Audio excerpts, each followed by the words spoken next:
This is Plant-Based Briefing, Nutrition Claims on Packaged Foods, Fact or Fiction, by Mary Clifford Brewer at Main Street Vegan Academy at mainstreetvegan.com.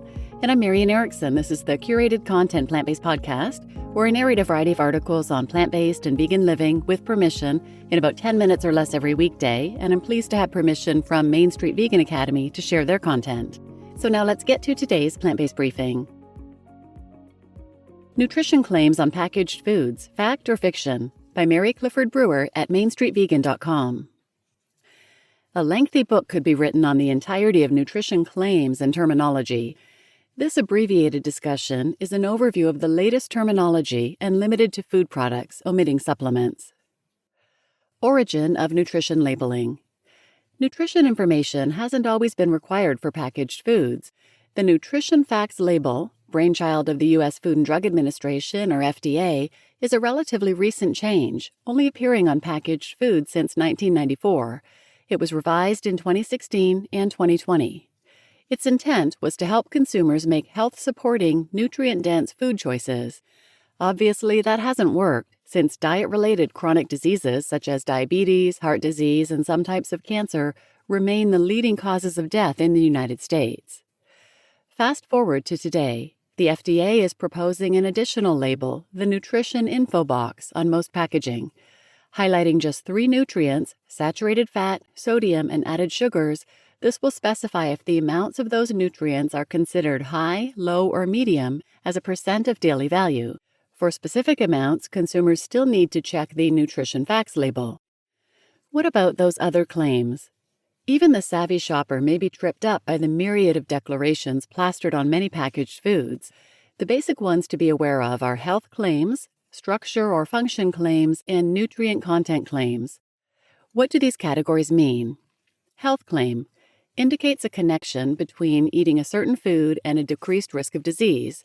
For example, diets low in sodium may reduce the risk of high blood pressure. Structure or function claim means the food or ingredients affect normal human body structure and function.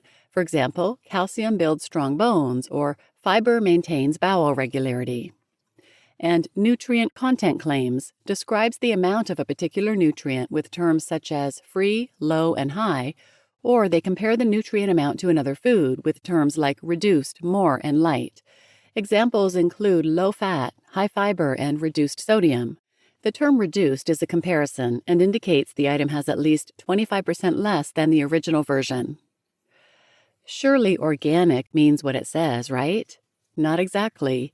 The FDA doesn't regulate the term organic. That's the responsibility of the National Organic Program, or NOP, which is overseen by the U.S. Department of Agriculture, or USDA. The NOP defines organic as being produced using agricultural production practices that foster resource cycling, promote ecological balance, maintain and improve soil and water quality, minimize the use of synthetic materials, and conserve biodiversity. 4 versions of organic may be used on labels. 1. 100% organic. The item contains just that, 100% organic ingredients. 2. Organic. Indicates a minimum of 95% organic content. 3. Made with organic XYZ. Means must be comprised of at least 70% organic products. And 4, specific ingredient listings. If comprising less than 70% of the item, it may be listed in the ingredients. For example, ingredients, water, beans, organic tomatoes. The NOP considers salt and water to be natural products that do not have to be considered when using the organic label. What about the USDA organic seal? It may only be used on foods that fall into the first 2 categories, which were 100% organic and organic. Is the healthy label really healthy? This is more of an eye-catcher to catch shoppers' attention. It indicates the food does meet specific limits for added sugars, saturated fat, and sodium, but if you want specifics on grams or milligrams, you must still look at the Nutrition Facts label. What about natural or 100% natural?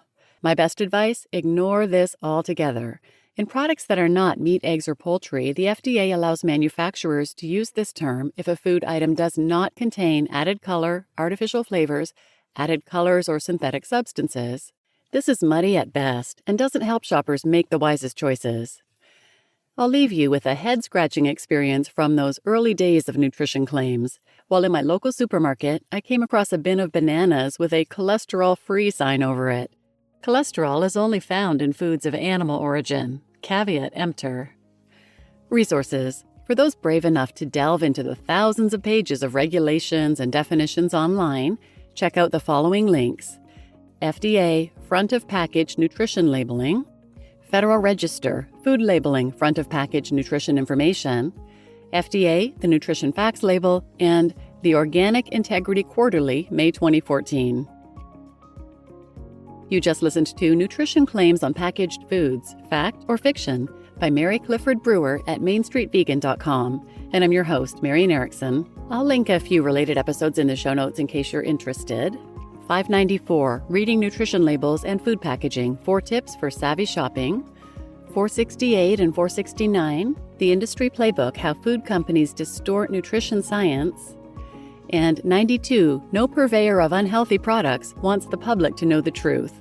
So please share this episode with anyone who might benefit, and thanks for listening.